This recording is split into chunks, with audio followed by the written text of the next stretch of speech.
Investment ಮಾಡೋದು risk, investment ಮಾಡದೇ ಇರೋದು ರಿಸ್ಕ್. ಮೀಡಿಯಂ ಟರ್ಮ್ ರಿಕ್ವೈರ್ಮೆಂಟ್ಸ್ಗೆ ಕೆಲವು ಮ್ಯೂಚುವಲ್ ಫಂಡ್ ಕ್ಯಾಟಗರಿಗಳಿದ್ದಾವೆ, ಅದ್ರಲ್ಲಿ ಇನ್ವೆಸ್ಟ್ ಮಾಡಿ. ಲಾಂಗ್ ಟರ್ಮ್ ರಿಕ್ವೈರ್ಮೆಂಟ್ಗೆ ಹೈ ರಿಸ್ಕ್ ಹೈ ರಿಟರ್ನ್ ಕೇಳಬೇಕು. ಎಷ್ಟು ಕಮಿಷನ್ ಬರುತ್ತೆ ನೀವು? ಖಂಡಿತ ನೋಡಿ, ಒಳ್ಳೆ ಕ್ವಶನ್. ಏನ್ ಗೊತ್ತಾ ಸರ್, ನಮ್ಮ regulator SEBI, securities exchange board of India, has kept everything transparent. I earn commission from mutual funds. ಅಂದ್ರೆ ನಾನು ಮ್ಯೂಚುವಲ್ ಫಂಡ್ ಕಂಪನಿಯಿಂದ ನನಗೆ ಕಮಿಷನ್ ಬರುತ್ತೆ ಅಂತ ಕಸ್ಟಮರ್ ಮೊದಲೇ ಹೇಳಬೇಕು ಅಂತ ಹೊಸ ಬರ್ತಾ ಇದೆ. ಅಷ್ಟು ಟ್ರಾನ್ಸ್ಪರೆಂಟ್ ಇದೆ. ಯಾವ ಸ್ಕೀಮ್ ಅಲ್ಲಿ ನನಗೆ ಎಷ್ಟು ಕಮಿಷನ್ ಬರುತ್ತೆ ಅದು ಎಲ್ಲದೂ ಕೂಡ ನನ್ನ ವೆಬ್ಸೈಟ್ ಡಿಸ್ಕ್ಲೋಸರ್ ಅಲ್ಲಿ ಕ್ಲೀನ್ ಆಗಿ ಹಾಕಿದೆ. ನೀವು ಆ ನಂಬರ್ ಅಲ್ಲಿ ತೋರಿಸಿದಿರಲ್ಲ ಎಂಡಿಂಗ್ ವಿತ್ 7, ಆ ನಂಬರಿಗೆ ವಾಟ್ಸ್ಆಪ್ ಹಾಕ್ಬೋದು. ಆಯ್ತಾ? ಅದಲ್ದೇನೆ ನಮ್ದು ಜನರಿಕ್ ಇಮೇಲ್ ಐಡಿ ಇದೆ, RI@RFINSER. ನೀವು ಅಲ್ಲಿ ಹೈಲೈಟ್ ಮಾಡಬಹುದು, ಅಲ್ಲಿ ನೀವು ಇಮೇಲ್ ಕಳಿಸಬಹುದು. ಗೊತ್ತಾಯ್ತಲ್ವಾ? ಅದಲ್ದೇನೆ ನಿಮ್ಗೆ ನಮ್ಮ ವೆಬ್ಸೈಟ್ ಬಂದ್ರೆ ಅಲ್ಲಿ ಕಾಂಟ್ಯಾಕ್ಟ್ ಒಂದು ಬಾಕ್ಸ್ ಕೊಟ್ಟಿದೀವಿ. ನಿಮ್ಮ ಹೆಸರು, ಕಾಂಟ್ಯಾಕ್ಟ್ ಡೀಟೇಲ್ಸ್ ಎಲ್ಲ ಕೊಟ್ಟು ನೀವು ಕ್ಲಿಕ್ ಮಾಡಿದ್ರೆ ಅದು ನಮಗ್ ಬರುತ್ತೆ. ಪ್ರಿಯ ವೀಕ್ಷಕರೇ ನಮಸ್ಕಾರ. ಕಾರ್ಯಕ್ರಮವನ್ನು ನೋಡಿ ಸುಮ್ಮನಾಗಬೇಡಿ, ನಮ್ಮ ವಾಹಿನಿಯನ್ನ ಸಬ್ಸ್ಕ್ರೈಬ್ ಮಾಡ್ಕೊಳ್ಳಿ. ಹಾಯ್ ಹಲೋ ನಮಸ್ಕಾರ ವೀಕ್ಷಕರೇ, ನಾನು ಸಂದೀಪ್ ಶೆಟ್ಟಿ, ಹೆಗ್ಗದ್ದೆ. ಇದು ಹೆಗ್ಗದ್ದೆ ಸ್ಟುಡಿಯೋ. ವೀಕ್ಷಕರೇ, ಮ್ಯೂಚುವಲ್ ಫಂಡ್ ಬಗ್ಗೆ ಇನ್ವೆಸ್ಟ್ ಮಾಡಬೇಕಾ ಮಾಡಬಾರ್ದಾ, ಮಾಡಿದ್ರೆ ಏನಾಗುತ್ತೆ, ಮಾಡದೇ ಇದ್ರೆ ಏನಾಗುತ್ತೆ, ಇದೆಲ್ಲದ್ರ ಬಗ್ಗೆ ಒಂದಿಷ್ಟು ಮಾತಾಡಿದ್ವಿ. ನನಗೆ ಈ ಪ್ರೋಗ್ರಾಮಲ್ಲಿ ನಾನಂತೂ ಸ್ವಂತ ಹೇಳ್ತಿದ್ದೀನಿ, ನಾನಂತೂ ತುಂಬ ತಿಳ್ಕೊಂಡೆ. ಶ್ರೀಧರ್ ಭಟ್ ಅವರು ಎಷ್ಟು ಚೆನ್ನಾಗಿ ಇನ್ಫಾರ್ಮೇಷನನ್ನು ಕೊಟ್ಟರು ಅಂತ ಹೇಳಿದ್ರೆ, ಸುಮಾರು ಜನ ಈ ಪ್ರೋಗ್ರಾಮ್ ಸ್ಟಾಪ್ ಮಾಡೋದು ಬೇಡ ಸರ್, ಇದು ಕಂಟಿನ್ಯೂ ಮಾಡಿ ಸರ್ ಅಂತಲೂ ಕೂಡ ಕಮೆಂಟ್ ಬಾಕ್ಸಲ್ಲಿ ಬರೀತಿದ್ದೀರಾ. ಈಗಲೇ ಈ ಕಾರ್ಯಕ್ರಮದಲ್ಲೇ ಹೇಳ್ತೀನಿ, ನಿಮಗೇನಾದರೂ ಡೌಟ್ಸ್ಗಳಿದ್ರೆ ಅಥವಾ ನಿಮ್ಮಲ್ಲೂ ಏನಾದರೂ ಪ್ರಶ್ನೆಗಳಿದ್ರೆ ದಯವಿಟ್ಟು ನಮಗೆ ಕಳಿಸಿ. ಈ ಕಾರ್ಯಕ್ರಮನ ನೋಡ್ತಾ ನಿಮ್ಗೊಂದು 10 ಪ್ರಶ್ನೆಗಳು ಬರ್ಬೋದು. ನಮಗೇನು ಪ್ರಶ್ನೆ ಬಂದಿರುತ್ತೆ ಅದನ್ನು ನಾನು ಕೇಳಿರ್ತೀನಿ. ನಿಮ್ಮ ಪ್ರಶ್ನೆಯನ್ನು ಕೂಡ ಮುಂದಿನ ದಿನದಲ್ಲಿ ನಾನು ಶ್ರೀಧರ್ ಭಟ್ ಅವ್ರನ್ನೇ ಇಟ್ಕೊಂಡು ಆನ್ಸರ್ ಕೊಡೋದಕ್ಕೆ ಟ್ರೈ ಮಾಡ್ತೀನಿ. ಹಾಗಾಗಿ ಈಗಲೇ ನಿಮ್ಗೆ ಏನಾದರೂ ಪ್ರಶ್ನೆ ಇತ್ತು ಈ ಹಿಂದಿನ ಕಾರ್ಯಕ್ರಮವನ್ನು ನೋಡಿ ಅಂತ ಇದ್ದರೆ ಖಂಡಿತವಾಗಿ ಕಮೆಂಟ್ ಬಾಕ್ಸ್ ಫ್ರೀ ಆಗಿರುತ್ತೆ. ನೀವು ಖಂಡಿತ ನಮ್ಮ ಕಮೆಂಟನ್ನು ಬರೆದು ಕಳಿಸಿ, ನಾನು ಓದ್ತೀನಿ, ಭಟ್ರು ಕೂಡ ಓದ್ತಾರೆ. ಸೊ ಇವತ್ತಿನ ಕಾರ್ಯಕ್ರಮದಲ್ಲೂ ಕೂಡ ನನ್ನ ಜೊತೆಗೆ ಮ್ಯೂಚುವಲ್ ಫಂಡ್ ಬಗ್ಗೆ ಮತ್ತೊಂದಿಷ್ಟು ಮಾತಾಡೋದಕ್ಕೆ ARA ಫೈನಾನ್ಷಿಯಲ್ ಸರ್ವಿಸ್ನ ಫೌಂಡ್ರು ಕೂಡ ಹೌದು ಶ್ರೀಧರ್ ಭಟ್ ಅವರು ಕಾರ್ಯಕ್ರಮದಲ್ಲಿ ಜಾಯ್ನ್ ಆಗಿದ್ದಾರೆ. ಬನ್ನಿ, ನಿಮ್ಮೆಲ್ಲರ ಪರವಾಗಿ ಅವರನ್ನ ಇವತ್ತಿನ ಕಾರ್ಯಕ್ರಮಕ್ಕೆ ಆತ್ಮೀಯವಾದ ಸ್ವಾಗತವನ್ನು ಕೋರ್ತಾ ಇದ್ದೀನಿ. ನಮಸ್ಕಾರ. ಸ್ವಾಗತ. ಖುಷಿ ಆಗುತ್ತೆ, ಯಾಕಂದ್ರೆ ಒಂದು ಸಣ್ಣ ಫೋನ್ ಕರೆಯಿಂದ ನಾವೊಂದು ಪ್ರೋಗ್ರಾಮ್ ಮಾಡೋಣ ಅಂತ ಫಿಕ್ಸ್ ಆಗಿದ್ದು. ಸೊ ನನಗೆ ಇದನ್ನ ಮಾಡಬೇಕು ಅಂತ ಹೇಳಿದ್ರೆ ಒಂದು ಹಿಸ್ಟ್ರಿ ಬೇಕು, ಅದಕ್ಕೊಂದು ನಾಲೆಜ್ ಬೇಕು ಅನ್ನೋದಿತ್ತು. ನೀವು 2004ರಿಂದಲೂ ಕೂಡ ಒಂದು ಈ ಫೀಲ್ಡ್ ಅಲ್ಲಿ ಕೆಲಸ ಮಾಡ್ತಿದ್ದೀರಾ. 2009ರಿಂದ ನಿಮ್ದೇ ಆದಂತ ಒಂದು ಸಂಸ್ಥೆಯನ್ನು ಹುಟ್ಟಾಕಿದ್ದೀರಾ. ಸೊ ಯಾರದಾದ್ರೂ ಒಂದು ಹಣ ಇದೆ ಅಂತ ಹೇಳಿದ್ರೆ ಅದು ನೀವೇನೂ ಇದು ಮಾಡೋದಿಲ್ಲ, ಬಟ್ ನೀವೊಂದು ವೇದಿಕೆಯನ್ನ ಸೃಷ್ಟಿ ಮಾಡ್ಕೊಡ್ತೀರಾ. ಅವ್ರ ಹಣವನ್ನ ಎಲ್ಲಿ ರೈಟ್ ಪ್ಲೇಸ್ ಅಲ್ಲಿ ಇನ್ವೆಸ್ಟ್ ಮಾಡಬೇಕು ಅನ್ನೋದಕ್ಕೆ ಒಂದು ಗೈಡೆನ್ಸ್ ಅನ್ನ ಕೊಡ್ತೀರಾ. ಸೊ ಇದೆಲ್ಲವನ್ನ ಕೇಳ್ಕೊಂಡು ನಮ್ಮ ಒಂದಿಷ್ಟು ಜನರಿಗೆ ತುಂಬಾ ಖುಷಿ ಆಗಿದೆ. ಆದ್ರೆ ಸಾಲ ಕೊಡ್ತೀರಾ ಅಂತ ಕೇಳಿ ಮಾತ್ರ ಇವ್ರಿಗೆ ಕರೆ ಮಾಡಬೇಡಿ. ಅದನ್ನ ಪ್ರಾರಂಭದಲ್ಲೇ ಹೇಳ್ಬಿಡ್ತೀನಿ, ಯಾಕಂದ್ರೆ ಅದೊಂದು ತುಂಬಾ ದೊಡ್ಡದಾಗ್ಬಿಟ್ಟಿದೆ ಈಗ. ಸಾಲ ಕೊಡ್ತಾರಾ, ನಾವ್ ಏನೇ ಪ್ರೋಗ್ರಾಮ್ ಮಾಡಿದ್ರು ಸಾಲ ಕೊಡ್ತಾರಾ ಅವರು ಅಂತ ಕೇಳೋದಲ್ಲ. ಅಂಥದ್ದಲ್ಲ ಇದು. ಇದು ಒಂದು ಪರಿಪೂರ್ಣವಾದ ಇನ್ವೆಸ್ಟ್ಮೆಂಟ್, ಜೊತೆಗೆ ಮುಂದಿನ ದಿನಮಾನದಲ್ಲಿ ನಿಮ್ಮ ಕೈ ಹಿಡಿಯುವಂತಹ ಹೂಡಿಕೆ ಅಂತ ಹೇಳ್ಬೋದು ಅಲ್ವಾ? ಎಸ್. ಆದ್ರೆ ನೀವು ಹಿಂದೆ ನಾವೀಗ ಪ್ರೋಗ್ರಾಮ್ ಅನ್ನ ಮಾಡ್ತಿರ್ಬೇಕಾದ್ರೆ ಒಂದು 2-3 ಎಪಿಸೋಡ್ ಅಲ್ಲೂ ಇನ್ವೆಸ್ಟ್ಮೆಂಟ್ ಮಾಡಿ, ಮ್ಯೂಚುವಲ್ ಫಂಡ್ ಅಲ್ಲಿ ಇನ್ವೆಸ್ಟ್ಮೆಂಟ್ ಮಾಡಿ, ನಿಮ್ಗೆ ಒಳ್ಳೆ ಪ್ಲೇಸ್ ಇದು, ಒಳ್ಳೆ ರೈಟ್ ವೇ ಇದು ಅಂತೆಲ್ಲ ನೀವು ಹೇಳಿದ್ರಿ. ನಾನು ಜನರ ಅನುಕೂಲಕ್ಕಾಗಿ ಮತ್ತೆ ಮತ್ತೊಂದಿಷ್ಟು ನಾವು ತಿಳ್ಕೊಳ್ಳೋದಕ್ಕೋಸ್ಕರ ನಿಮ್ಮ ಹತ್ರ ಕೇಳ್ತಾ ಇದ್ದೀನಿ. ಸರ್, ಇದ್ರ ಬಗ್ಗೆ ಇನ್ನೊಂದಿಷ್ಟು ಎಕ್ಸ್ಪ್ಲನೇಷನ್ ಕೊಡಬಹುದಾ? ಕೊಡಬಹುದು, ಖಂಡಿತ. ಓಕೆ, ನೋಡಿ, ಯಾಕೆ ಇನ್ವೆಸ್ಟ್ಮೆಂಟ್ ಮಾಡಬೇಕು ಅನ್ನೋದು ಒಂದು. ಆಮೇಲೆ ಅಪಾಯ, ಸ್ಟ್ಯಾಚ್ಯುಟರಿ ಡಿಸ್ಕ್ಲೋಸರ್ ನೋಡಿದ್ರಲ್ವಾ? ಹೌದು. ಇನ್ವೆಸ್ಟ್ಮೆಂಟ್ ಮಾಡೋದು ರಿಸ್ಕ್, ಇನ್ವೆಸ್ಟ್ಮೆಂಟ್ ಮಾಡದೇ ಇರೋದು ರಿಸ್ಕ್. ಅದೊಂದು ದೊಡ್ಡ ಇದಲ್ವಾ? ಅದು ಜಿಜ್ಞಾಸೆ. ಕನ್ಫ್ಯೂಷನ್ ಅಲ್ಲ, ಅದಕ್ಕಿಂತ ನೆಕ್ಸ್ಟ್ ವರ್ಡ್ ಜಿಜ್ಞಾಸೆ. ಆಕ್ಚುಲಿ ನೀವು ಇದನ್ನ ಫುಲ್ ಪ್ಯಾಕೇಜ್ ನೋಡ್ಲಿಕ್ಕೆ ಹೋಗ್ಬೇಕು. ನೋಡೋದಂತಿದ್ರೆ ಒಂದು 3-4 ಪಾಯಿಂಟ್ ಅರ್ಥ ಮಾಡ್ಕೋಬೇಕು. ಒಂದು, ನಿತ್ಯ ಜೀವನದ ಪೆಡಂಭೂತ ಅರ್ಥ ಗೊತ್ತಲ್ಲ ನಿಮ್ಗೆ ಏನಂತ? ಪೆಡಂಭೂತ ನಮ್ದು ಯಾವುದು? ಇನ್ಫ್ಲೇಷನ್, ಹಣದುಬ್ಬರ. ಅದು ನಿಮ್ಮನ್ನ ಗೊತ್ತಿಲ್ಲದೇನೆ ನಿಮ್ಮದು ರಕ್ತ ಎಳಿತಾ ಇರತ್ತೆ, ಏನೋ ಮಾಡ್ಲಿಕ್ಕೆ ಆಗಲ್ಲ. ಅದು ಒಂದು. ಇನ್ನೊಂದು ಪಾಯಿಂಟ್ ಬಂದು ಸೇವಿಂಗ್ಸ್ ವರ್ಸಸ್ ಸ್ಪೆಂಡಿಂಗ್. ಕಳಸಲ ಹೇಳಿದೆ, ಸೇವಿಂಗ್ ಒಂದು ಕಾಲದಲ್ಲಿ ಸೇವಿಂಗ್ಸ್ ಫಸ್ಟ್ ಇತ್ತು, ಸ್ಪೆಂಡಿಂಗ್ ಉಳಿದ್ರೆ ಇತ್ತು. ಕರೆಕ್ಟ್ ಅಲ್ವಾ? ಈಗ ಉಲ್ಟಾ ಫಸ್ಟ್ ಸ್ಪೆಂಡಿಂಗ್, ಉಳಿದ್ರೆ ಸೇವಿಂಗ್. ಗೊತ್ತಾಯ್ತಲ್ವ? ಎಲ್ಲ ಇವತ್ತಿಗೋಸ್ಕರ ಸೇವಿಂಗ್ ಅಲ್ಲೂ ಮತ್ತೊಂದಿಷ್ಟು ಪ್ಲಾನಿಂಗ್ ಗಳು ನಡೆಯುತ್ತೆ. ಗೊತ್ತಾಯ್ತಲ್ವಾ? ಅದಕ್ಕಿಂತ ನಡೆದಿರುತ್ತೆ, 3-4 ತಿಂಗಳು ಬಿಟ್ಟು ಬೇಕು ಮರ ಅಂತ ಹಾಗಿರ್ತದೆ. ಗೊತ್ತಾಯ್ತಲ್ವಾ? ನಿಮಗ್ ಗೊತ್ತಿಲ್ದೇನೆ ವರ್ಷ ನಿಮ್ಮ ಕಾಸ್ಟ್ ಆಫ್ ಲಿವಿಂಗ್ ಮೇಲ್ ಹೋಗ್ತಾ ಇದೆ ಹಣದುಬ್ಬರದಿಂದಾಗಿ. ಇನ್ನೊಂದು, ನಮ್ಮ ಏನು ಹಳೆ ಮೆಂಟಾಲಿಟಿ ಇತ್ತು, ಸೇವ್ ಮಾಡಿ ಉಳಿದ ಹಣವನ್ನ ಸ್ಪೆಂಡ್ ಮಾಡೋದು, ಅದನ್ನ ಶಿಫ್ಟ್ ಆಗಿಬಿಟ್ಟು ಸ್ಪೆಂಡ್ ಮಾಡಿ ಉಳಿದ ಹಣವನ್ನು ಸೇವ್ ಮಾಡ್ತಾ ಇದ್ದೇವೆ. ಇದನ್ನ ಮೀರಿ ಸರ್ ಇನ್ನೊಂದು ನಿಮ್ಮ ದೊಡ್ಡ ದುರಂತ ಈ ಶತಮಾನದ್ದು ಜಾಬ್ ಲಾಸ್. ಜಾಬ್ ಲಾಸ್ ಅಂದ್ರೆ ಏನು? ಬರೀ ಕೆಲಸ ಹೋಗುದಲ್ಲ. ಈಗ ನಾವು ನೀವು ಇವತ್ತು ಮಾಡ್ತಾ ಇದೀವಲ್ವಾ, ನಾವು ಮೊದ್ಲು ಏನ್ ಮಾಡ್ತಾ ಇದ್ರಿ, ನೀವೀಗ ಇದು ಇರ್ಲಿಲ್ಲ ಅಂದ್ರೆ ನೀವು ಪ್ರಿಂಟ್ ಮೀಡಿಯಾದಲ್ಲಿ ಇರ್ತಿದ್ರಿಯಾ? ಕರೆಕ್ಟ್ ಅಲ್ವಾ? ಈಗ ಪ್ರಿಂಟ್ ಮೀಡಿಯಾದಲ್ಲಿ ಎಷ್ಟಿದ್ದೇವೆ? ದೊಡ್ಡ ದೊಡ್ಡ ನ್ಯೂಸ್ ಪೇಪರ್ದು ಕೂಡ ನಾನು ಸಬ್ಸ್ಕ್ರಿಪ್ಷನ್ ತಗೊಂಡು ಆನ್ಲೈನ್ ಅಲ್ಲಿ ಓದ್ತೇನೆ. ಪೇಪರ್ ಮುಟ್ಲಿಕ್ಕೆ ಹೋಗುದಿಲ್ಲ. ಕರೆಕ್ಟ್ ಅಲ್ವಾ? ಹಾಗಂತೇಳಿ ಆ ಬಿಸ್ನೆಸ್ ಮುಳುಗಿ ಹೋಗುದಿಲ್ಲ, ನಿಂತು ಹೋಗುದಿಲ್ಲ. ಬಟ್ ಅದರಲ್ಲಿ ಇಯರ್ ಆನ್ ಇಯರ್ ಗ್ರೋತ್ ಕಡಿಮೆ ಆಗ್ತಾ ಬರುತ್ತೆ, ಪ್ರಾಫಿಟಬಿಲಿಟಿ ಕಡಿಮೆ ಆಗ್ತಾ ಬರುತ್ತೆ. ಅದೇ ತರ ನೀವು ಈಗ ನೋಡಿ, ನೀವು ಒಂದು ಲಾಸ್ಟ್ 2023ನೇ ಇಸ್ವಿಯ ಯಾವುದೇ ನ್ಯೂಸ್ ಪೇಪರ್ ತಗೊಂಡು ನೋಡಿದ್ರು ಕೂಡ ಆ ಕಂಪ್ನಿಯವರು ಇಂತಿಷ್ಟು 1000 ಜನ ಕೆಲಸದಿಂದ ತೆಗೆದ್ರು, ಇಂತಿಷ್ಟು 1000 ಜನರ ಕೆಲಸ ಹೋಯಿತು ಅಂತೆಲ್ಲ ನೀವು ಆರ್ಟಿಕಲ್ ಓದ್ತಾ ಇದ್ದೀರಾ. ಕರೆಕ್ಟ್ ಅಲ್ವಾ? ಈಗ ಒಂದು ಹೇಳಿ, ಒಂದಷ್ಟು ಜನ ವೈಟ್ ಕಾಲರ್ ಜಾಬ್, ಒಂದು IT ಒಂದು ಉದಾಹರಣೆ ಹೇಳಿದ್ದು ನನಗೆ, ಇನ್ಫಾರ್ಮೇಶನ್ ಟೆಕ್ನಾಲಜಿ ಡೊಮೈನಿಂದ ಕೆಲಸ ಹೋಯ್ತು ಅಂತ ಮಾಡಿ, ಅದರ ಇಂಪ್ಯಾಕ್ಟ್ ಎಲ್ಲರಿಗಾಗತ್ತೆ. ಅದರ ಇಂಪ್ಯಾಕ್ಟ್ ಆಟೋಮೊಬೈಲ್ ಮೇಲೆ ಆಗುತ್ತೆ, ಕನ್ಸಂಪ್ಷನ್ ಮೇಲೆ ಆಗುತ್ತೆ, ಹಾಸ್ಪಿಟಾಲಿಟಿ ಮೇಲೆ ಆಗುತ್ತೆ, ಹೋಮ್ ಸ್ಟೇ ಮೇಲೆ ಆಗುತ್ತೆ, ಗಿಗ್ ವರ್ಕರ್ಸ್ ಓಲಾ ಓಡಿಸೋನಿಗೂ ತೊಂದರೆ ಆಗುತ್ತೆ, ಹೋಮ್ ಸ್ಟೇ ಅಥವಾ ಒಂದು ರಿಸಾರ್ಟ್ ಅಲ್ಲಿ ಕೆಲಸ ಮಾಡೋ ಹುಡುಗನ ಮೇಲೂ ಇಂಪ್ಯಾಕ್ಟ್ ಆಗುತ್ತೆ. ಒಂದು ಹೀರೋ ಹೋಂಡಾ ಸ್ಪ್ಲೆಂಡರ್ ತಗೊಂಡಿರ್ತಾನೆ, ಏನಾಗತ್ತೆ ಅವ್ನ ಕೆಲಸ ಹೋದ್ರೆ EMI ಕಟ್ತಾನ? ಇಲ್ಲ ಅಲ್ವಾ? ಸೊ ನಾನು ಇದನ್ನ ಯಾಕೆ ಇಷ್ಟು ಎಕ್ಸ್ಪ್ಲೈನ್ ಮಾಡ್ತಾ ಇದ್ದೀನಿ ಅಂತ ಹೇಳಿದ್ರೆ, ನೀವು ಮನಸ್ಸು ಬಿಟ್ಟು ದಿವಸಕ್ಕೆ 10, 12, 14 ಗಂಟೆ ಕೆಲಸ ಮಾಡೋದು ಯಾಕೆ? ಲಕ್ಷ್ಮಿ, ಹಣಕ್ಕೋಸ್ಕರ ಅಲ್ವಾ? ಒಂದಷ್ಟು ಹಣ ಖರ್ಚಾಗತ್ತೆ, ಒಂದಷ್ಟು ಹಣವನ್ನ ನಮ್ಮ ಫ್ಯೂಚರ್ ರಿಕ್ವೈರ್ಮೆಂಟ್ ಏನೆಲ್ಲ ಬರುತ್ತೆ ಅದಕ್ಕೆ ಕರೆಕ್ಟಾಗಿ ಪ್ಲ್ಯಾನ್ ಮಾಡಿಕೊಂಡು ಮೊದಲಿನಿಂದೇ ಕರೆಕ್ಟಾಗಿ ಇನ್ವೆಸ್ಟ್ಮೆಂಟ್ ಮಾಡ್ಕೊಂಡು ಹೋಗಿ. ಶಾರ್ಟ್ ಟರ್ಮ್ ರಿಕ್ವೈರ್ಮೆಂಟ್ಸಿಗೆ RD ಹಾಕಿ, ಮೀಡಿಯಂ ಟರ್ಮ್ ರಿಕ್ವೈರ್ಮೆಂಟ್ಸಿಗೆ ಕೆಲವು ಮ್ಯೂಚುವಲ್ ಫಂಡ್ ಕ್ಯಾಟಗರಿಗಳಿದ್ದಾವೆ ಅದರಲ್ಲಿ ಇನ್ವೆಸ್ಟ್ ಮಾಡಿ, ಲಾಂಗ್ ಟರ್ಮ್ ರಿಕ್ವೈರ್ಮೆಂಟಿಗೆ ಹೈ ರಿಸ್ಕ್ ಹೈ ರಿಟರ್ನ್, ಜಾಸ್ತಿ ಮಾರ್ಕೆಟ್ ಮೇಲೆ ಕೆಳಗೆ ಹೋದವಾಗ ಜಾಸ್ತಿ ಏರಿಳಿತಾ ಇರುತ್ತೆ, ಬಟ್ ಅದು 8, 10, 12 ವರ್ಷಕ್ಕಿಂತ ಜಾಸ್ತಿ ಪೀರಿಯಡ್ ಅಲ್ಲಿ ಇದ್ರೆ ಅದ್ರಲ್ಲಿ ನಿಮಗೆ ಒಳ್ಳೆ ರಿಟರ್ನ್ಸು ಬರುತ್ತೆ, ಒಳ್ಳೆ ಇನ್ಕಮು ಬರುತ್ತೆ. ಕರೆಕ್ಟ್ ಅಲ್ವಾ? ಸೊ ಈ ತರದನ್ನ ಕರೆಕ್ಟ್ ಆಗಿ ಪ್ಲಾನ್ ಮಾಡಿಕೊಂಡು ಹಣದುಬ್ಬರದಿಂದ ಆಗುವಂತಹ ಅನಾಹುತ, ಜಾಬ್ ಲಾಸ್ ನಿಂದ ಆಗುವಂತಹ ಅನಾಹುತ, ಮತ್ತೆ ಸ್ಪೆಂಡಿಂಗ್ ಅನ್ನ ಕಡಿಮೆ ಮಾಡಿ ಸೇವಿಂಗ್ಸ್ ಬಗ್ಗೆ ಜಾಸ್ತಿ ಗಮನ ಕೊಟ್ಟು ಇನ್ವೆಸ್ಟ್ಮೆಂಟ್ ಮಾಡಿ ಅಂತ ಹೇಳೋದು ನಮ್ಮ ಸಲಹೆ ಸರ್. ಇದನ್ನೊಂದು ಕರೆಕ್ಟ್ ಆಗಿ ಪ್ಲಾನ್ ಮಾಡ್ಕೊಂಡು ಮಾಡ್ಬೇಕು ನೀವು. ಅದು ವೆರಿ ಇಂಪಾರ್ಟೆಂಟ್. ನಾವೀಗ ಇಷ್ಟೆಲ್ಲ ಮಾತಾಡ್ತಾ ಇದೀವಿ, ನೀವು ನನ್ನ ಹತ್ರ ಒಂದು ಕ್ವಶನ್ ಕೇಳಲೇ ಇಲ್ಲ, ನೀವ್ ಎಷ್ಟು ಕಮಿಷನ್ ದುಡಿತೀರಿ? ನಾನು ಅದನ್ನ ಕೇಳೋನಿದ್ದೆ. Very good. ಬಹುಶಃ ಅದನ್ನ ಕೇಳೋಣ ಅಂತ ಒಂದ್ಸಲ ಅಂದ್ಕೊಂಡೆ, ಬಹುಶಃ ಎಲ್ಲೋ ಮುಜುಗರ ಆಗ್ಬಹುದೇನೋ, ಯಾಕೆ ಸಂದೀಪ್ ಅವರು ನಮ್ಮನ್ನ ಪ್ರೋಗ್ರಾಮ್ ಕರ್ಸ್ಕೊಂಡು ಆನ್ ಸ್ಕ್ರೀನ್ ಅಲ್ಲೇ ಏನ್ ಕಮಿಷನ್ ತಗೊಂತೀರಾ ಅಂತ ಕೇಳ್ತಾರೇನೋ ಅಂತ ಹೇಳ್ಬಿಟ್ಟು ಸುಮ್ಮನಾಗ್ಬಿಟ್ಟೆ. ಆದ್ರೆ ನೀವ್ ಹೇಳಿದ್ಮೇಲೆ ನಂಗೆ ಈಗ ಒಂದ್ ಧೈರ್ಯ ಬಂತು, ಇಲ್ಲ ಭಟ್ರ ಹತ್ರ ನಾವು ಕೇಳಬಹುದು. ಖಂಡಿತ ನೀವು ಕೇಳಬೇಕು. ಎಷ್ಟು ಕಮಿಷನ್ ಬರುತ್ತೆ ನಿಮ್ಗೆ? ಖಂಡಿತ. ನೋಡಿ, ಒಳ್ಳೆ ಕ್ವಶನ್. ಅಂದ್ರೆ ಏನ್ ಗೊತ್ತಾ ಸರ್, ನಮ್ಮ regulator SEBI, security section board of India, has kept everything transparent. ಯಾವ ಸ್ಕೀಮ್ ಅಲ್ಲಿ ಎಷ್ಟು ದುಡ್ಡು ಇನ್ವೆಸ್ಟ್ ಆಗಿದೆ, ಅದಕ್ಕೆ ಎಕ್ಸ್ಪೆನ್ಸ್ ರೇಷಿಯೋ ಎಷ್ಟು, ಅದರಲ್ಲಿ ಎಷ್ಟು ಮ್ಯೂಚುವಲ್ ಫಂಡ್ ಕಂಪನಿಗಳಿಗೆ ಹೋಗುತ್ತೆ, ಅದರಲ್ಲಿ ನನಗೆ ಎಷ್ಟು ಕಮಿಷನ್ ಬರುತ್ತೆ, ಎಲ್ಲದೂ ಬ್ಲಾಕ್ ಅಂಡ್ ವೈಟ್ ಅಲ್ಲಿ ಆನ್ಲೈನ್ ಅಲ್ಲಿ ಸೆಬಿ ಸೈಟ್ ಅಲ್ಲಿ ಸಿಗುತ್ತೆ, association of mutual funds AMFI website ಅಲ್ಲಿ ಸಿಗುತ್ತೆ, ನಮ್ಮ ವೆಬ್ಸೈಟ್ ಅಲ್ಲಿ ನಮ್ಮ ಕಮಿಷನ್ ಸಿಗುತ್ತೆ. ನೀವು ನನಗೆ ಒಂದು ಹೇಳಿ, ಯಾರದ್ದೋ ಒಬ್ರು ಸಂಬಳ ಕೇಳಬಾರ್ದು, ಯಾರದ್ದೋ ಒಬ್ರದ್ದು ಏಜ್ ಕೇಳಬಾರ್ದು ಅಂತ ರೂಲ್ ಇದೆ. ಬಟ್ ನಮ್ಮ ವ್ಯವಹಾರದಲ್ಲಿ ಅದು ಎಕ್ಸೆಪ್ಷನ್ ಸರ್. ನಮ್ಮ ಕಮಿಷನ್ ನಾವು ಡಿಸ್ಕ್ಲೋಸ್ ಮಾಡ್ಬೇಕು. ಈಗ ಲೇಟೆಸ್ಟ್ ಡಿಸ್ಕ್ಲೋಜರ್ ಹೇಳುತ್ತೆ ನಮ್ದು, MFD mutual fund distributor has to explicitly tell the customer that I earn commission from mutual funds. ಅಂದ್ರೆ ನಾನು ಮ್ಯೂಚುವಲ್ ಫಂಡ್ ಕಂಪನಿಯಿಂದ ನನಗೆ ಕಮಿಷನ್ ಬರುತ್ತೆ ಅಂತ ಕಸ್ಟಮರ್ ಮೊದಲೇ ಹೇಳಬೇಕು ಅಂತ ಹೊಸ ಇದು ಬರ್ತಾ ಇದೆ. ಅಷ್ಟು ಟ್ರಾನ್ಸ್ಪರೆಂಟ್ ಇದೆ. ನೋಡಿ, ಕಮಿಷನ್ ಬಗ್ಗೆ ಬಂದವಾಗ 2-3 ವಿಚಾರ ಹೇಳ್ತೀನಿ. ಶಾರ್ಟ್ ಟರ್ಮಿಗೂ ಕೆಲವು ಮ್ಯೂಚುವಲ್ ಫಂಡ್ಗಳಿದ್ದಾವೆ, ಮೀಡಿಯಂ ಟರ್ಮ್ಗಳಿಗಿದ್ದಾವೆ, ಲಾಂಗ್ ಟರ್ಮ್ಗಳಿಗಿದ್ದಾವೆ. ಗೊತ್ತಾಯ್ತಲ್ವಾ?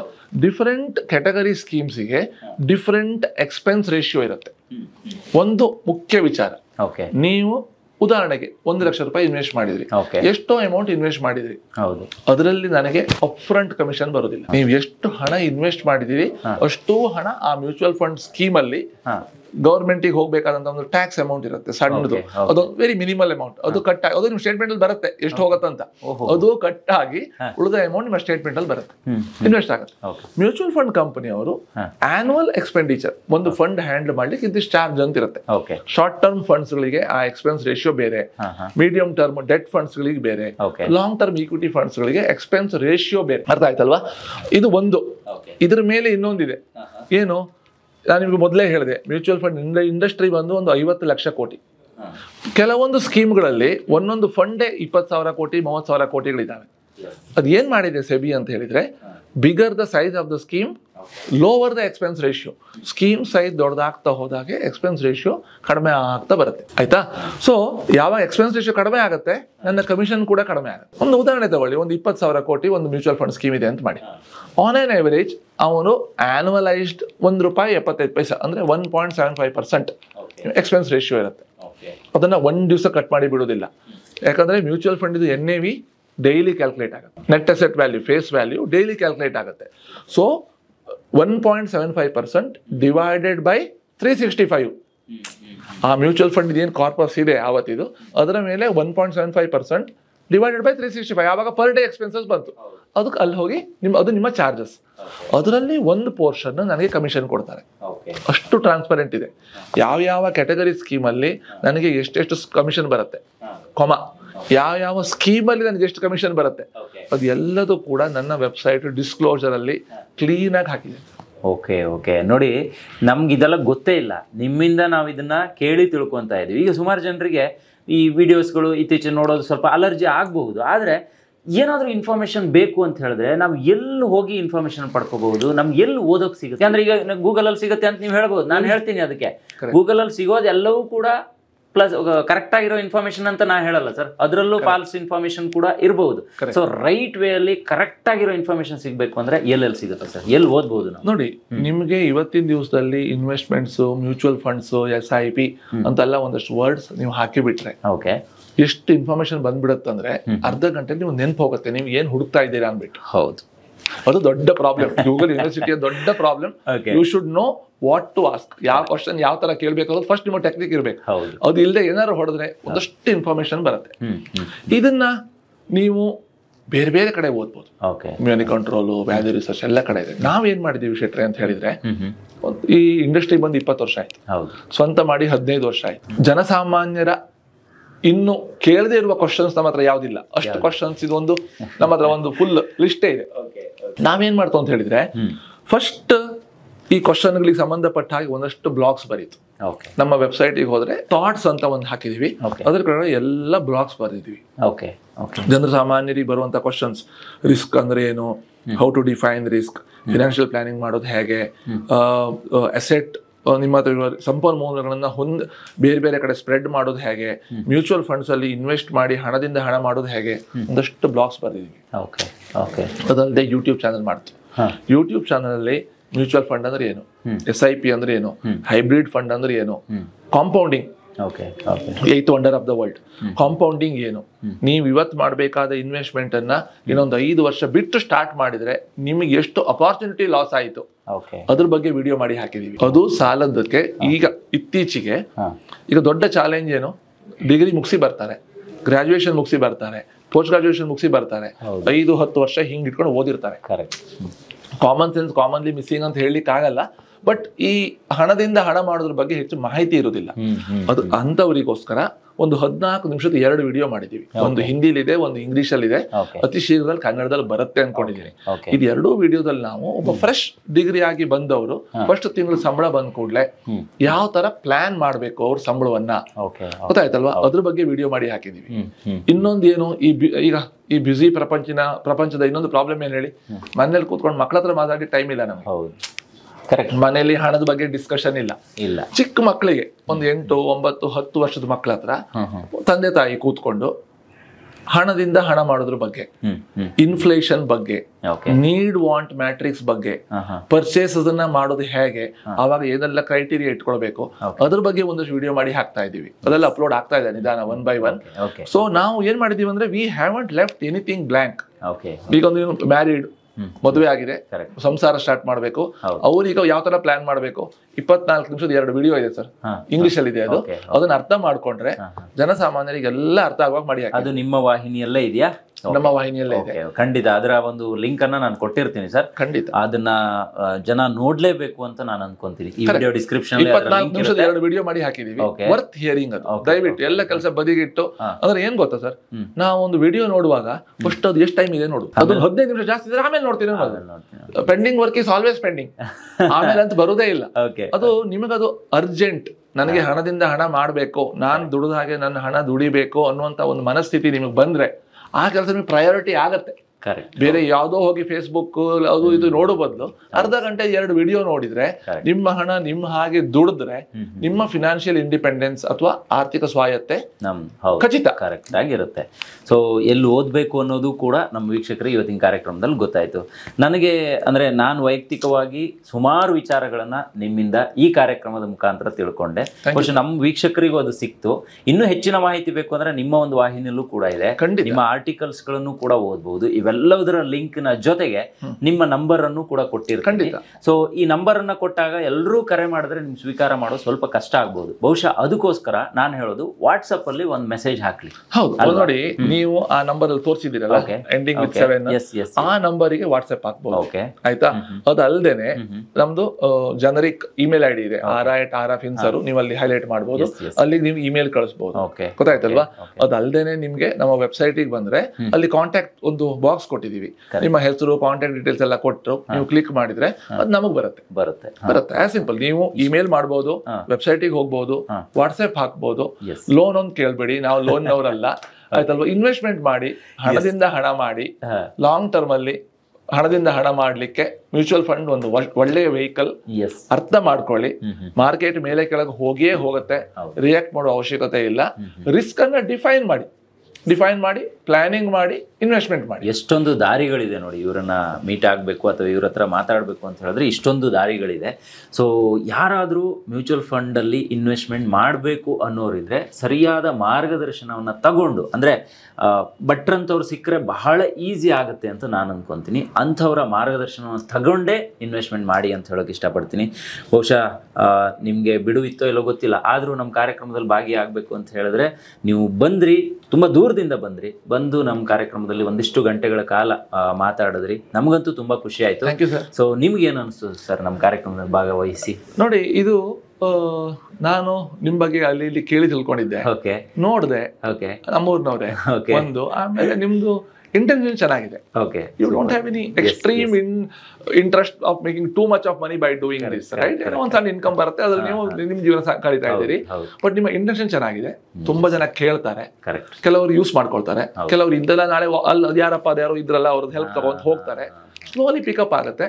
ಬಟ್ ನೀವು ಇಂಥದನ್ನ ಜಾಸ್ತಿ ಮಾಡ್ಬೇಕು. ಇದರೊಟ್ಟಿಗೆ ಈ ಫಿನಾನ್ಷಿಯಲ್ ನೋಡಿ, ಮೇನ್ ಸರ್, ಒಂದು ಹೆಲ್ತ್, ಒಂದು ಫಿನಾನ್ಸ್, ಇನ್ನೊಂದು ಉದ್ಯೋಗದಲ್ಲಿ ಸಕ್ಸಸ್ಫುಲ್ ಆಗೋದು. ಇದು 3 ಮೇನ್. ಇದು 3 ಸರಿ ಆದ್ರೆ ಈಶ್ವರ ಏನು ದೇವರು ಕೊಟ್ಟ ಆಯುಷ್ಯ ಇದೆ ಅಲ್ವಾ, ಚೆನ್ನಾಗಿ ಕಳೆದು ಹೋಗ್ಬೋದು. ಕರೆಕ್ಟ್ ಅಲ್ಲ? ಇದು 3: ಹೆಲ್ತ್, ಒಂದು financial, especially making money from money correct ಆಗಿ ಮಾಡ್ಬೇಕು. ಯಾಕಂದ್ರೆ ಹಿಂದಿನ ಕಾಲದಲ್ಲಿ ನಾವು ದುಡ್ದು FD ಮಾಡಿದ್ರೆ ಸಾಕಾಗ್ತಿತ್ತು. ಅವಾಗ ಹಣ 6-7 ವರ್ಷಗಳ ಡಬಲ್ ಆಗ್ತಿತ್ತು. ಯಾಕಂದ್ರೆ ಇಂಟ್ರೆಸ್ಟ್ ರೇಟ್ ಜಾಸ್ತಿ ಇತ್ತು, ಇನ್ಫ್ಲೇಷನ್ ಜಾಸ್ತಿ ಇತ್ತು. ಈಗ ಹಾಗಲ್ಲ, ಎಲ್ಲ ಚೇಂಜ್ ಆಗಿದೆ. ಹಣದಿಂದ ಹಣ ಮಾಡುವ ಮಾರ್ಗವನ್ನು ಕೂಡ ಕಲ್ತ್ಕೊಳ್ಬೇಕು, ಹೆಲ್ತ್ ಚೆನ್ನಾಗಿ ಇಟ್ಕೊಳ್ಬೇಕು. ಅದರೊಟ್ಟಿಗೆ ನಿಮ್ಮ ಮೇನ್ ಉದ್ಯೋಗ ಏನಿದೆ ಅದ್ರ ಬಗ್ಗೆ ಜಾಸ್ತಿ ಕಾನ್ಸಂಟ್ರೇಷನ್ ಬೇಕು. ಯಾಕಂದ್ರೆ ಬಿಸ್ನೆಸ್ ಫೋಕಸ್ ಇರ್ಬೇಕು. ಬಿಸ್ನೆಸ್ ಸ್ಟೈಲ್ ಚೇಂಜ್ ಆಗ್ತಾ ಇದೆ. ರಾತ್ರಿ ನಾವು ನಿನ್ನೆವರೆಗೆ ಮಾಡಿರುವಂತಹ ಪ್ರಾಡಕ್ಟ್ ರಿಕ್ವೈರ್ಮೆಂಟೇ ಇರೋದಿಲ್ಲ, ಅಷ್ಟು ಚೇಂಜಸ್ ಆಗುತ್ತೆ. ತಂತ್ರಜ್ಞಾನದಿಂದಾಗಿ ಅನೇಕ ಕೆಲಸಗಳು ಅಬ್ಸಲ್ಯೂಟ್, ಆ ಕೆಲಸದ ರಿಕ್ವೈರ್ಮೆಂಟ್ ಎಲ್ಲ ಮೆಷಿನೇ ಮಾಡುತ್ತೆ. ಅದರಿಂದಾಗಿ ಇದನ್ನೆಲ್ಲದನ್ನು ಪ್ಯಾಕೇಜ್ ಅಲ್ಲಿ ನೋಡಿ, ಹಣದಿಂದ ಹಣ ಮಾಡಿ, ಇಂಥ ಕಾರ್ಯಕ್ರಮವನ್ನು ತುಂಬಾ ಚೆನ್ನಾಗಿ ಮಾಡಿ, 4 ಜನರಿಗೆ ಇನ್ಫಾರ್ಮೇಶನ್ ಹೋಗ್ಲಿ, ಒಳ್ಳೇದಾಗಲಿ ನಿಮಗೆ. Thank you sir, thank you. ತುಂಬಾ ಖುಷಿ ಆಯ್ತು. ಸೊ ಇವತ್ತಿನ ಕಾರ್ಯಕ್ರಮದಲ್ಲಿ ನೀವು ನಮ್ಮ ಜೊತೆ ಭಾಗವಹಿಸಿ ಇಷ್ಟೊಂದು ಮಾಹಿತಿಯನ್ನು ಕೊಟ್ಟಿದ್ದೀರಾ. ಹೆಗ್ಗದ್ದೆ ಸ್ಟುಡಿಯೋದ ಎಲ್ಲ ವೀಕ್ಷಕರ ಪರವಾಗಿ ನಿಮಗೆ ತುಂಬಾ ಧನ್ಯವಾದಗಳು ಸರ್. ಥ್ಯಾಂಕ್ ಯು ಸರ್, ನಮಸ್ಕಾರ. Thank you. ನೋಡಿದ್ರಲ್ಲ ವೀಕ್ಷಕರೇ, ಇದು ಈ ಹೊತ್ತಿನ ವಿಶೇಷ. ಸೊ ಮ್ಯೂಚುವಲ್ ಫಂಡ್ ಬಗ್ಗೆ ಒಂದಿಷ್ಟು ಮಾಹಿತಿಯನ್ನು ಕೊಡಬೇಕು ಅಂತ ಈ ಹಿಂದೆ ಅಂದ್ಕೊಂಡ್ವಿ. ಅದಕ್ಕೆ ಕರೆಕ್ಟಾಗಿ ಶ್ರೀಧರ್ ಭಟ್ ಅವರು ಸರಿಯಾದ ಮಾರ್ಗದರ್ಶನವನ್ನು ನಮಗೆ ಕೊಟ್ಟರು. ಇದು ಮಾಹಿತಿ ಅನ್ನೋದಕ್ಕಿಂತ ದೊಡ್ಡದಾಗಿ ಮಾರ್ಗದರ್ಶನ ಅಂತ ಹೇಳ್ಬೋದು. ಯಾಕಂದ್ರೆ ಎಲ್ಲ ಕೆಲಸ ಮಾಡಬೇಕಾದ್ರೂ ನಮಗೊಬ್ರು ಗುರು ಅನ್ನೋದು ಬೇಕೇ ಬೇಕು. ಈಗ ನಾವು ಇನ್ವೆಸ್ಟ್ಮೆಂಟ್ ಏನು ಮಾಡ್ತಿದ್ದೀವಿ ಅದಕ್ಕೊಬ್ರು ಸರಿಯಾದ ಮಾರ್ಗದಲ್ಲಿ ನಮಗೆ ದಾರಿ ತೋರಿಸುವಂತಹ ಗುರು ಇದ್ರೆ ಬಹುಶಃ ನಮ್ಮ ಒಂದು ಆಯ್ಕೆ ಕರೆಕ್ಟಾಗಿ ಇರಬಹುದು, ನಾವು ಆಯ್ಕೆ ಮಾಡ್ಕೊಂಡಿರುವಂತಹ ಮಾರ್ಗ ಕರೆಕ್ಟಾಗಿ ಇರಬಹುದು ಅನ್ನೋದು ನನ್ನ ಒಂದು ಅನಿಸಿಕೆ. ಸೊ ಇನ್ವೆಸ್ಟ್ಮೆಂಟ್ ಮಾಡ್ಕೊಳ್ಳಿ. ಯಾಕಂದರೆ ಇನ್ ಫ್ಯೂಚರ್ ಏನಾಗುತ್ತೋ ಯಾರಿಗೂ ಗೊತ್ತಿರಲ್ಲ. ಅವರವರು ಪರ್ಸ್ನಲ್ ಆಗಿ ಒಂದಿಷ್ಟು ಫ್ಯೂಚರ್ ಪ್ಲ್ಯಾನನ್ನು ಇಟ್ಕೊಂಡು ಇನ್ವೆಸ್ಟ್ ಮಾಡಿದ್ರೆ ತುಂಬ ಒಳ್ಳೆಯದಾಗಿರುತ್ತೆ. ಸೊ ನಿಮ್ಮ ಇನ್ವೆಸ್ಟ್ಮೆಂಟ್ ತುಂಬ ಚೆನ್ನಾಗಿರಲಿ. ನಿಮಗೆ ಹೆಚ್ಚಿನ ಮಾಹಿತಿ ಬೇಕು ಅಂದರೆ ಅವರನ್ನೇ ನೇರವಾಗಿ ಸಂಪರ್ಕ ಮಾಡಿ ಅಂತ ಹೇಳ್ತಾ ಇವತ್ತಿನ ಕಾರ್ಯಕ್ರಮವನ್ನು ಮುಗಿಸ್ತಾ ಇದ್ದೀನಿ. ಇದೇ ರೀತಿಯ ಎಲ್ಲ ಬಗೆಯ ಕಾರ್ಯಕ್ರಮಗಳಿಗೆ ನಮ್ಮ ಹೆಗ್ಗದ್ದೆ ಸ್ಟುಡಿಯೋನ ಫಾಲೋ ಮಾಡ್ತಾ ಇರಿ. Thank you so much.